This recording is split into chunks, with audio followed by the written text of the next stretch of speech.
예배는 실제입니다. 예배는 우리 몸만 와서 앉아 있는 게 아니라 정말 예배는 실제예요. 제가 지난주부터 이렇게 매스컴을 통해서 접한 내용이 있는데 미국의 어느 시골에 있는 신학교입니다. 시골에 있는 신학교에서 채플 예배를 드리고 나서 설교자는 떠났대요. 교수님도 떠나고 학생들 몇 명에서 모여서 기도를 하고 있는데 이상한 현상들이 일어났어요. 처음에는 이상한 현상들이 일어나니까 교수님들한테 연락하고 주변의 지인들한테 연락하고 그거를 찍어가지고 막 매스컴에 올리고 막 그러한 일들이 있었는데 나중에 알고 보니까 이게 일시적인 현상이 아니에요. 근데 예배가 채플을 드리고 나서 마무리가 되어야 되는데 그때부터 계속 이어져서 예배를 드리는 거예요. 제가 인터넷으로 접하기는 10며칠 동안 이렇게 지속이 되었다 그럽니다. 그러니까 본인들이 느끼는 거예요. 이거 성령님께서 임재하셨다. 아니, 그전에는 임재를 몰랐겠습니까? 근데 지금은 강력한 임재, 신학교에서 그러한 일들이 일어난 거예요. 그렇다 보니 그 시골에 있는 신학교에 방문하려고 미국 각 주에서 비행기 타고 막 날라오고 막 그런데요. 뭐 그래가지고 그 지역에 사는 주민들보다 더 배가 넘는 사람들이 외지에서 막 방문을 한 거예요. 그래서 채플실에 한번 들어가 보려고 6시간 줄을 대기해서 들어가기도 하고 그런데요. 여러분 예배는 실제예요. 앉아서 2시간 있다가 가고 3시간 있다가 가고 그게 아니라 정말 실제예요. 그 사람들이 성령의 역사를 한 번도 체험하지 못했겠습니까? 아니거든요. 편재성에 대해서 이야기하잖아요. 여러분 속에 성령님께서 계셔요. 저 안에도 성령님께서 계십니다. 우리가 직장 생활할 때도 직장에 가서 일할 때도 성령께서 역사하시죠. 가정에서도 성령께서 역사하시죠. 그런데 미국 전 지역에서 거기에 왜 모였냐면 성령께서 거기만 강력하게 역사하기 때문에 성령의 역사를 체험하고 싶어서 그 일을 미국의 방송국에서도 보도하기도 했어요. 여러분 처음 듣는 거일 수도 있는데 지금 그 일들이 한국에서도 뭐 목사님들 안에서 조금 이슈가 되는 것 같아요. 물론 그런 거 뭐 인정하지 않는 사람들한테는 크게 와닿지 않는 거겠지만 인정하는 사람들한테는 정말 사모하는 일들이 되어지는 겁니다. 여러분 예배 시간에 사모하시기 바랍니다. 그 일들이 일어나기 전에 어떤 일들이 일어났냐면 한 10년 전에 하나님께서 말레이시아 사람인데 신학교 교수님한테 교수 생활을 하시는 분한테 직접 말씀하셨대요.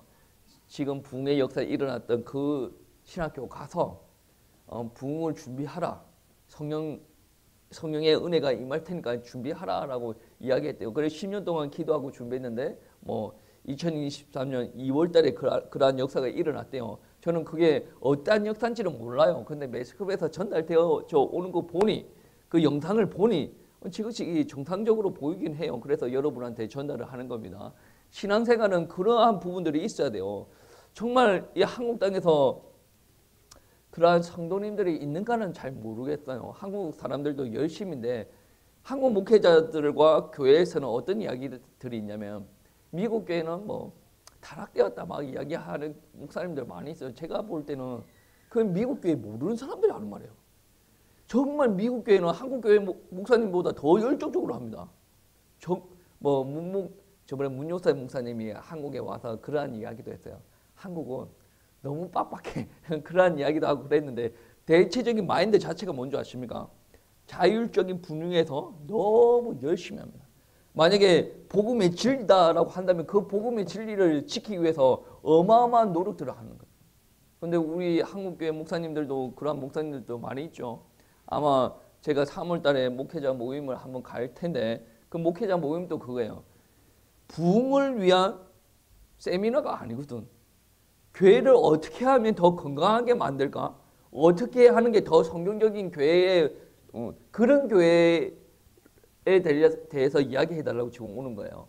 그러니까 어떻게 하면 끌어모을까? 요즘 목사님들 그런 목사님들 고민 엄청나게 많이 합니다. 많이 끌어모아봤자 뭐합니까? 많이 끌어모아봤자 성도들이 목사 말도 안 듣는데 그게 모두 통도라고 안 그렇습니까? 많이 끌어모으는 것도 중요한데 이게 그냥 아무나 끌어모으는 게 아니라 정말로 하나님의 은혜를 경험한 사람들, 회심한 사람들, 그런 사람들이 연합이 되어서 하나님의 일을 하려고 오는 사람이 많아야 됩니다. 어설프게 뭐 이런저런 자기 생각들 이야기하는 사람들 많이 끌어모아봤더니 교회가 정체성이 혼란이 생겨요. 그래서 저는 여러분에게 이야기하는 게 뭐냐면 여러분이 다 기둥이 되어져야 돼요. 어떤 혼란의 상황이 오든지 간에 여러분이 기둥이 되어져야 돼요. 혼란이다라는 것은 세상적인 말이 왔다 갔다 해요. 팔랑귀로 왔다 갔다 그런 거 말고 정말 이거는 진리가 맞는가라고 이야기했을 때 이 진리가 맞으면 뚝심 있게 밀고 나가는 사람이 되어줘야 된다는 거예요. 코로나 때문에 방송 좀 많이 했죠. 여러분이 그거를 지키려고 사수를 해야 된단 말이에요. 제가 듣기로는 서울의 어떤 장로님은 그렇대요. 연락을 하니까 장로님이 하는 말, 지금 작년 하반기 때 하는 말이에요. 지금 코로나가 그런데 무슨 예배 드리러 오라고 막 장로님이 목사님들 보고 그렇게 이야기한대요. 제 생각은 그래요. 그러한 장로님은 말해봤자 아무 필요가 없다. 차라리 장로 아니 평신도 지도자 말고 그냥 평신도 많은 게 낫다. 아니 아무리 장로로 태어나봤자 뭐합니까? 우리가 진리는 그거 아닙니까? 예배 드리려고 우리는 뭔가를 대가를 치르고 이 자리에 나온 거 아니에요. 초대교회는 어땠습니까? 아니 교회에 들어가서 예배를 못 드릴 상황이 되어지니 가정을 개방해서 가정에 더 예배를 드리는 상황도 벌어지지 않았습니까? 야손도 그랬고 루디아도 그런 일들이 있었지 않습니까? 여러분 실제예요. 못 모이라고 한다고 안 모이는 게 그게 어디 그리스도 아니 올라가지. 안 모인다고 해서 모이는 게 그게 내 신앙이 맞는가 한번 점검을 해봐야 되는 거예요. 오늘은 속죄죄로 말미암아 피뿌림의 이야기죠. 피뿌림. 이게 아무 느낌이 와닿지 않으면 안 되는 거예요. 왜 그러냐? 요즘은 아무 느낌이 안 올 수도 있습니다. 왜 요즘 제사를 안 지니까. 근데 오늘날로 표현하면 그런 겁니다. 어떤 거냐면 제사를 드리는데 수송아지, 양을 잡고 염소를 잡고 하는데 이 제단이 피를 다 뿌리는 거예요. 여기도 뿌리고 저기도 뿌리고. 제가 짐승을 잡고 피를 뿌리러 다니기 때문에 제 몸에도 피가 묻어 있는 거예요. 그러면 여러분 눈앞에는 피 묻은 공간들이 있지 않습니까? 그러면 태우니까 여러분 안에 짐승 태우는 냄새가 여러분 코에 진동을 하지 않습니까? 그러한 일들이 실제적으로 일어나야 된다라는 말씀이에요. 여러분 예수 그리스도가 우리를 위해서 피를 흘리고 죽으셨는데 그 피가 전혀 생각이 안 난다. 그러면 여러분 신앙생활에 아주 예수를 믿어도 신앙생활에 어려움이 있을 거라고 저는 생각이 되어집니다. 왜 그러냐면 신앙생활은 어디부터 신앙생활이 시작이 되냐면 교회에 들어오고 나서 신앙생활이 시작되는 거 아니에요. 그거는 교회생활이지 신앙생활이라고 할 수가 없는 거예요.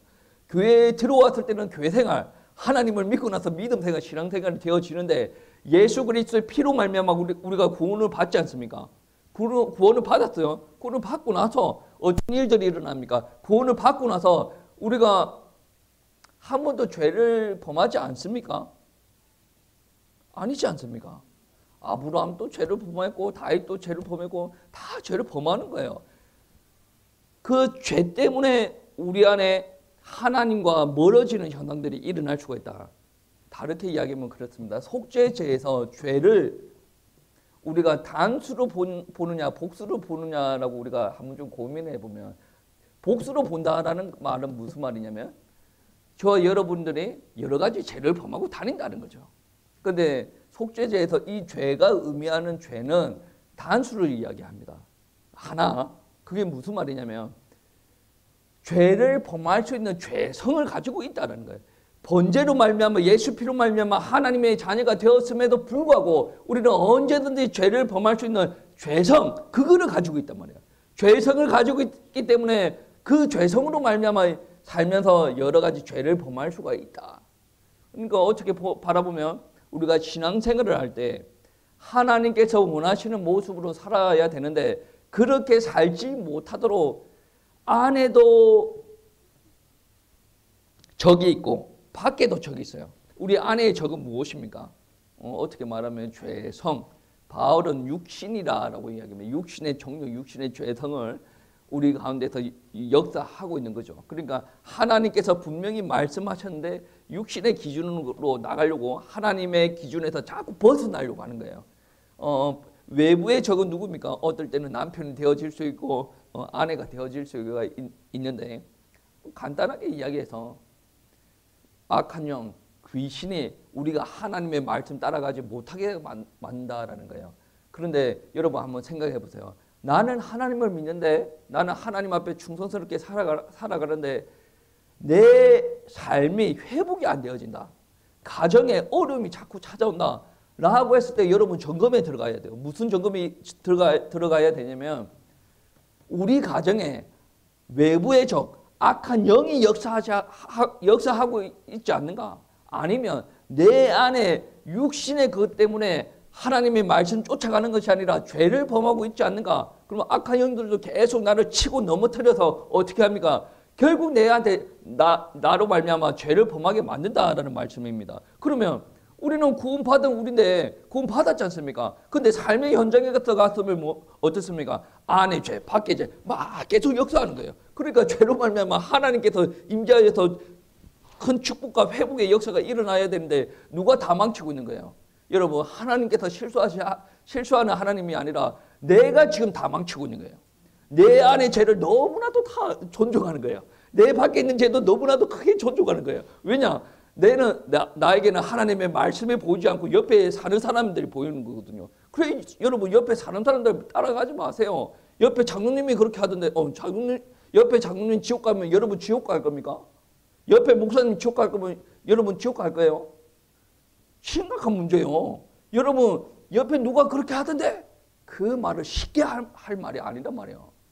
그 사람이 겉으로는 좋아 보여도 안에 치고 들어가면 시커멓게 다 들어가 있을 수도 있습니다. 하나님의 은혜가 없어가지고 쫙쫙쫙 메말려 갔을 수도 있어요. 그런데 그 사람이 그렇게 하던데 내가 그렇게 닮아간다고? 여러분 정말로 신앙생활을 제대로 하려면 어떻게 봐가지고 저거는 좀 괜찮은 것 같은데 그거를 따라가지 마시고 하나님의 말씀 따라가는 사람들의 모습을 따라가시기 바랍니다. 그렇게 되지 않은 사람들에게 무엇이 드러나냐면 신앙생활을 열심히 했는데 안 되어지는 거예요. 헌신을 열심히 하고 헌금도 열심히 하고 내가 사랑도 드러내고 희생도 했는데 안 된다라는 거예요. 뭐 때문에 안 되는 겁니까? 여러분 때문에 안 돼요. 하나님 탓이 아니라 여러분 탓이에요. 그러니까 내가 잘못되었을 때 어떻게 해야 됩니까? 나는 지금 하나님의 자녀인데 잘못되었어요. 내가 실수를 했어요. 안과 밖의 죄를 너무나도 존중해버렸어. 내가 죄 가운데서 제대 닮아 살았어. 그럼 어떻게 해야 됩니까? 구원은 받았다는데 나는 어떻게 해야 됩니까? 그때 필요한 게 뭡니까? 속죄죄라는 겁니다. 모르고 지은 죄도 포함이 되는 거예요. 모르고 지은 죄, 본인이 알고 지었던 상관이 없어요. 많은 죄를 저질렀어요. 많은 죄를 저지르고 하나님 앞에 내가 이러한 죄를 저질렀습니다. 하나님 죄를 사해 주세요라고 고백을 하고 하나님 앞에 나아가면 예수 그리스도의 피로 말미암아 우리 가운데 죄 씻음을 주신다라는 말씀입니다. 여러분 생각 한번 해보세요. 번제로 충분한데 왜 내가 속죄제로 또 예수의 피를 뿌려야 되는가? 짐승의 피를 뿌려야 되는가? 하나님께서 본인이 죄를 범하고 나서 직접 피로 말미암아 하나님 앞에 다시 찾아오면 하나님께서 그 죄를 사해 주신다라는 거예요. 여러분 신앙생활 할 때에 따라서는 그런 이야기가 있죠. 회개하라는 게 여러분 잘못했어. 회개, 무릎 꿇어. 단순히 그 말이 아니라 여러분이 회개하지 않으면 하나님의 임재가 임하지 않습니다. 미국의 작은 신학교에서 성령의 임재가 일어났다 그러죠. 아니 다른 데는 안 일어나고 왜 그쪽에만 일어나느냐 말이죠. 성령의 편재가 왜 그쪽에서 일어나냐 말이죠.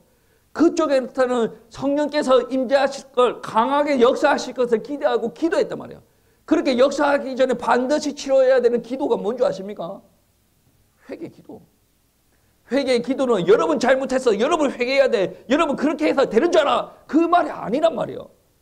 죄가 있으면 하나님과 우리와의 관계가 회복이 안 되어진단 말이에요. 하나님께서 역사하여 여러분 삶의 현장이 살아나고 내가 살아나고 우리 가정이 살아나는데 내가 회복이 안 되고 내가 하나님 앞에 회개가 안 되어지는데 어떻게 하나님께서 내 가운데 오셔가지고 회복을 하시겠습니까? 하나님께서 능력이 없어서 여러분 가운데 안 오시는 게 아니에요. 여러분이 준비가 안 되었단 말이에요. 내가 준비가 안 되었단 말이에요. 준비가 되어져야 된다는 말씀입니다.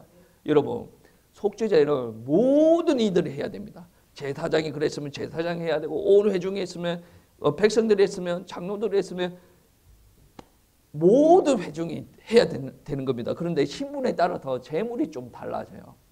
오늘 읽었던 말씀해 보시면 거의 제사장의 이야기인데 레위기 4장 3절 말씀해 보시면 만일 기름 부음 받은 제사장이 범죄하여 백성의 허물이 되었으면 그가 범죄한 죄로 말미암아 흠 없는 수송아지로 속죄 제물을 삼아 여호와께 드릴지니라고. 그러니까 어떻게 이야기하냐면 제사장이 죄를 범하였어요. 제사장이 죄를 범하였으면 수송아지를 가지고 온다라고 합니다. 수송아지를 가지고 와서 안수기도 하고 잡아서 피를 뿌립니다. 피를 뿌리는데 3단계로 뿌립니다. 어떻게 뿌리냐면 성소 안에 이게 지성도 들어가기 전에 이 천막 있죠. 제 천막으로 표현해도 되나? 이게 내가 휘장을 몰랐겠습니까? 그래, 그게 휘장이에요. 여기 봐봐, 다 휘장이라고 써놨어. 그래요. 깨세요. 휘장이 있어요. 휘장에 7번 피를 뿌려요.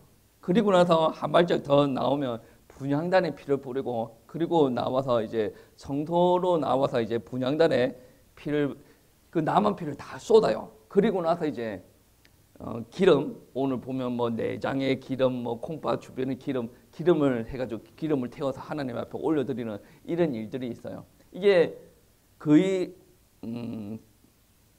뭐라고 해야 됩니까? 여기에서 크게 벗어나지는 않는데 제사장이 했을 때 이렇게 하는 거고 다른 사람들이 했을 때는 조금씩 간소화가 되기 시작합니다. 그리고 온 회중이 죄를 범하였을 때 제물을 가지고 와요. 이 제물을 수송아지를 제물을 가지고 와서 안수합니다. 이때 누가 안수하냐면 장로들이 와서 안수를 하는 거예요. 그리고 나서 이제 나머지 일을 치르는 거고 이게 레위기 4장 13절부터 일어나는 일이고 레위기 4장 22절부터 일어나는 일들은 족장이 죄를 범하였을 때 어떻게 하느냐. 족장은 오늘날로 표현하면 국회의원 그 밑에 사람들 뭐 어느 정도 지도자급 아닙니까? 그 족장들이 그 일을 치렀을 때는 순념소를 제물로 가지고 와서 예 그렇게 하고 평민들이 죄를 범하였을 때는 흠 없는 암염소 어린 암양을 잡아서 제사를 치릅니다. 여러분 여기서 우리가 알아야 될 부분들은 뭐냐면 제사장이 죄를 범하였을 때 온 회중이 죄를 범하였을 때 족장들이 죄를 범하였을 때 평민들이 죄를 범하였을 때 드리는 제물이 다르고 조금 그 제사의 형식도 조금씩 간소화가 되어집니다. 그게 무슨 말이냐면 제사장이면 더 높은 사람이라 우리가 더 편하게 해줘야 되는 거 아닙니까? 그거는 사람 생각이고 하나님 생각은 무엇입니까? 하나님의 생각은 하나님께서 더 높이 세워난 사람 아니겠습니까? 더 높이 세워나서 더 하나님의 말씀에 충성하고 하나님의 거룩함과 하나님의 말씀을 드러내야 되는데 이 사람들이 하나님의 말씀 순종하지 않고 죄를 범했단 말이에요. 그러면 이 사람한테 엄청난 은혜와 능력과 권위가 부여가 됐는데 이 사람이 죄를 범했단 말이에요. 하나님 한민족을 대표하고 이 회중을 대표할 사람이 죄를 범하였다라고 하면 하나님께서 그에게 요구하시는 것은 무엇인 줄 아십니까? 다른 평신도가 죄를 범하였을 때보다 더 큰 것을 하나님께서 요구하신다 말입니다. 단순히 하나님 잘못해서 이걸 끝날 부분이 아니란 말이에요.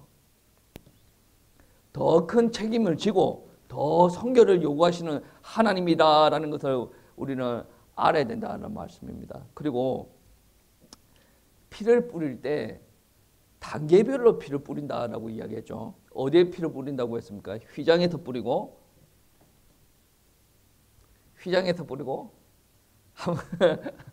예, 순서대로 할게요.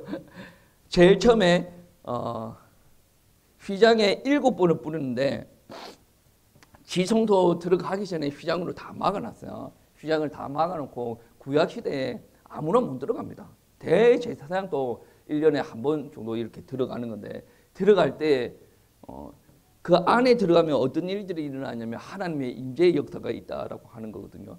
그런데 그 하나님의 임재가 있는 장소 안에 들어가기 전에 그 휘장에 피를 뿌린다, 7번 뿌린다라는 말은 어떤 의미가 있냐면 7번의 상징적인 의미가 있죠.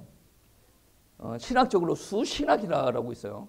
153이 상징하는 수, 아니면 여러분 신천지가 그렇게 강조하는 14만 4천 명 그들이 상징하는 수, 보통 이스라엘 지파가 10인데 그들이 상징하는 수, 오늘 말씀 7이 있는데 이 7이 상징하는 수, 이거는 영적으로 뭐가 딱 띄어져서 아는 게 아니라 신학자들이 그런 것을 다 정리를 해놓은 책이 있습니다. 그거는 수시간학 안에 들어가는 건데 7이라는 것은 완전수예요.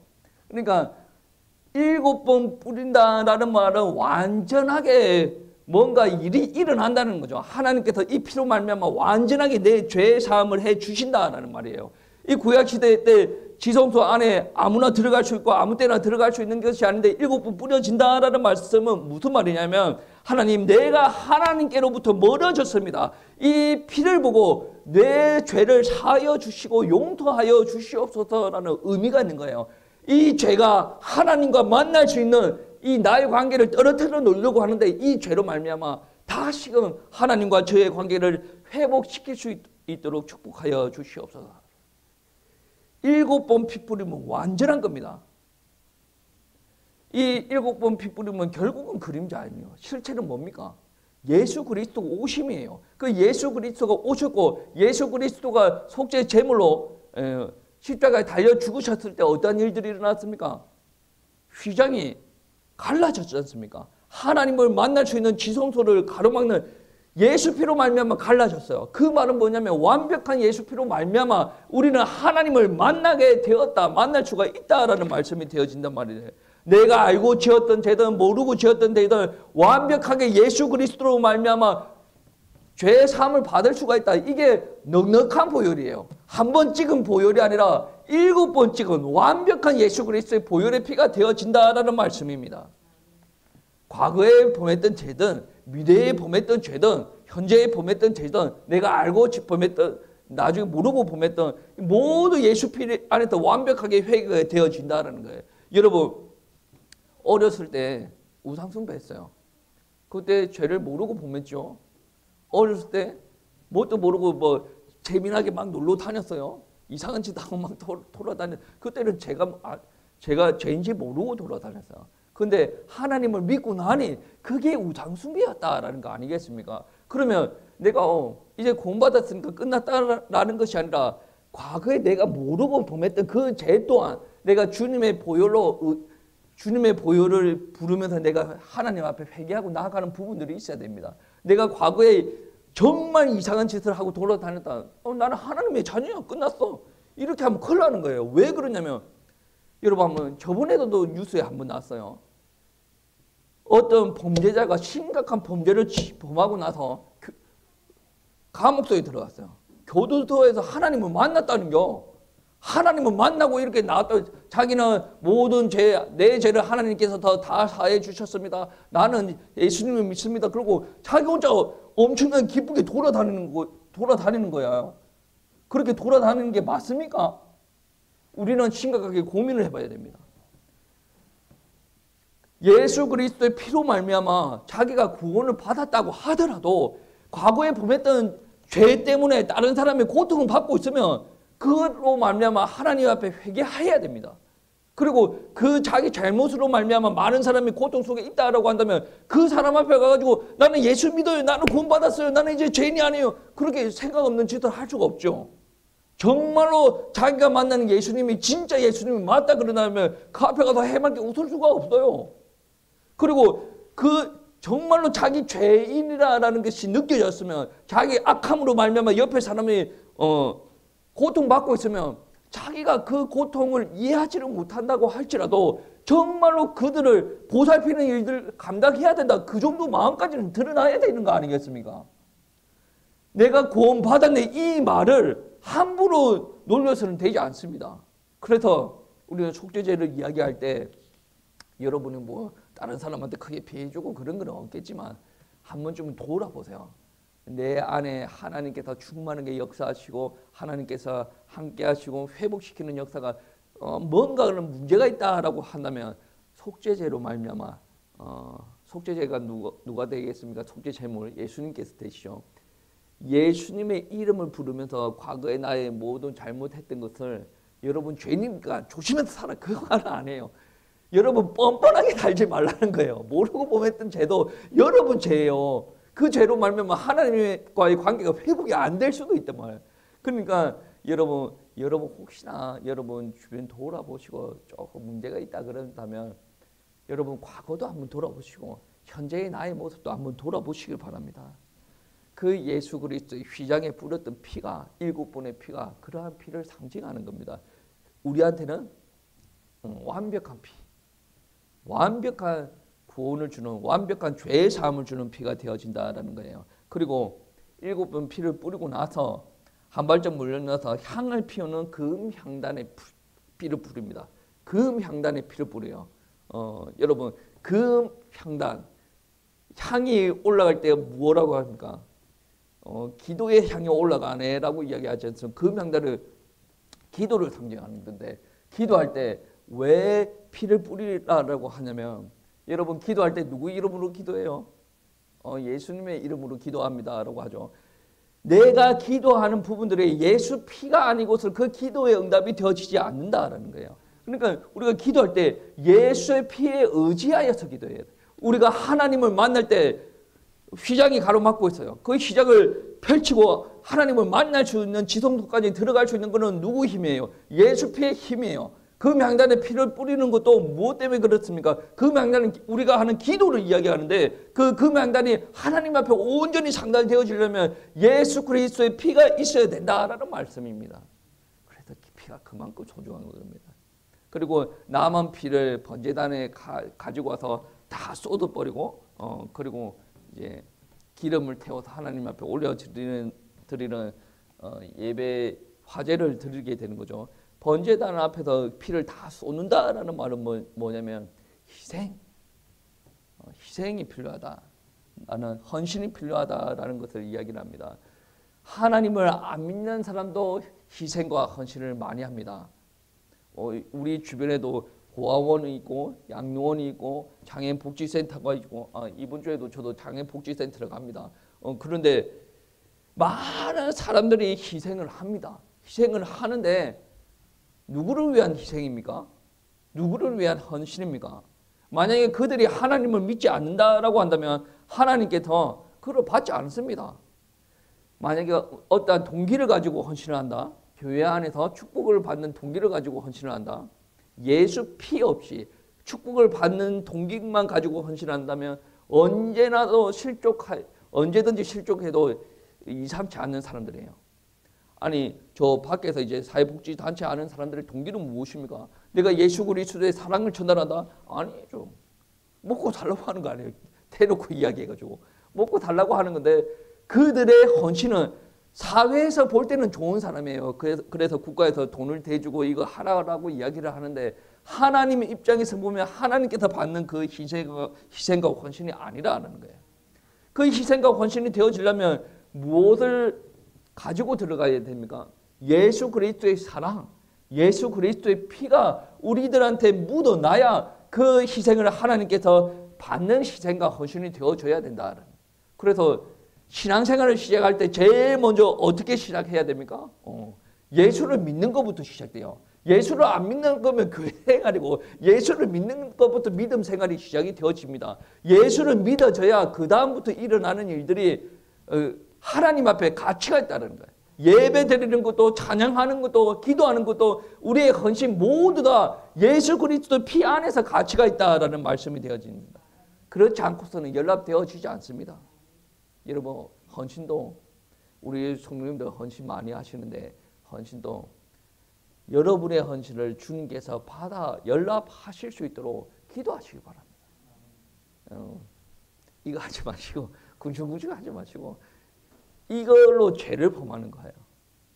혈기 부리지 마시고 내 죄를 주님 앞에 의탁하고 주님께서 사해달라고 그렇게 이야기를 하고 정말 예수 그리스도를 피로 말미암아 하나님 만난 그가 예수 피에 의지하여서 헌신을 하십시오. 내가 헌신하는 거 정말 이거 머릿속에서 나오는 생각 가지고 이거 헌신이 안 되어지는 헌신이고 내 상황에서 안 되어지는 거야. 그런데 예수 피로 의지하여서 한번 해보세요. 하나님께서 연락하신다니까요. 여러분, 우리가 지었던 죄는, 내가 모르고 지었던 죄는 더 심하겠죠. 내가 언제 그런 죄를 지었지? 그런 사람이 착한 사람이 아니야. 자기가 모르고 지었던 그 죄를 일평생 그렇게 죄를 범하고 살아온 거야. 근데 나는 그 죄가 아닌 줄 알았어. 그 끝나는 부분이 아닙니다. 그게 오늘 말씀에 그 죄의 문제가 해결이 되어져야 하나님과 여러분과의 관계가 회복이 되어집니다. 그 피가 아니고서는 그 죄의 문제가 해결이 되지 않고서는 하나님께서 여러분에게 축복해 주시는 건 차단이 되어집니다. 물론 번제, 예수 그리스도가 십자가에서 흘리신 피로 말미암아 내가 죄 사함을 받고 하나님의 자녀가 되어졌다라고 하더라도 자녀가 되었으면 분명히 응답이 오고 하나님의 축복이 와야 되는데 그게 지금 되어지지 않고 있단 말이에요. 여러분 심각하게 받아야 돼요. 여러분 믿습니까 하나님? 안 믿는다 그러면 내가 할 말 없어. 안 믿으면 여러분 축복 못 받는 건 당연한 거고 믿는데 축복이 안 온다라는 것은 분명히 오늘 말씀에서 점검을 해봐야 돼요. 부지 중에 여러분 죄를 범했을 수도 있어요. 부지 중에 남한테 남의 가슴에 대못을 박았을 수도 있어. 나는 그런 의도로 하지 않았는데 그런 의도로 하지 않았어도 옆에 사람이 대못이 박혔다 그러면 여러분 죄 범한 건 맞습니다. 알겠습니까? 예. 그래서 죄를 범하지 않게 조심하세요. 그 말이 아니에요. 우리 기질이 있지 않습니까? 우리 선에서 최선을 조심을 하는데도 뭐 그렇게 되어지면 어떻게 했습니까? 근데 예수 그리스도의 피는 완벽한 피 아니겠습니까? 그 피를 의지하시고 여러분 기도하시라. 예수 피에 의지해서 기도하시라. 여러분 죄의 사함을 위해서 기도하시라. 이미 하나님의 자녀인데 왜 그렇게 기도하라고 하냐면 자녀도 다 같은 자녀가 아니에요. 자기랑 같이 사는 자녀가 있고 유학 보낸 자녀도 있고 나와 완전히 연을 끊는 자녀도 있지 않겠습니까? 여러분 완전히 연 끊는 자녀들한테는 그게 안 가요. 유학 보낸 자녀들한테는 어느 정도 제한이 있죠. 나한테 같이 있고 살갑게 지내는 자녀들한테 회복이 정말로 그가 원하는 회복이 일어난다라는 거예요. 우리가 하나님께서 보실 때 영 끊기 직전이라고 한다면 빨리 정신 차리세요. 예수 피로 말미암아 관계 회복하시고 여러분 주변에 좀 막혀 있는 부분들을 예수 그리스도의 피로 뚫으시고 하나님과 관계를 원만하게 회복하시기를 축복합니다.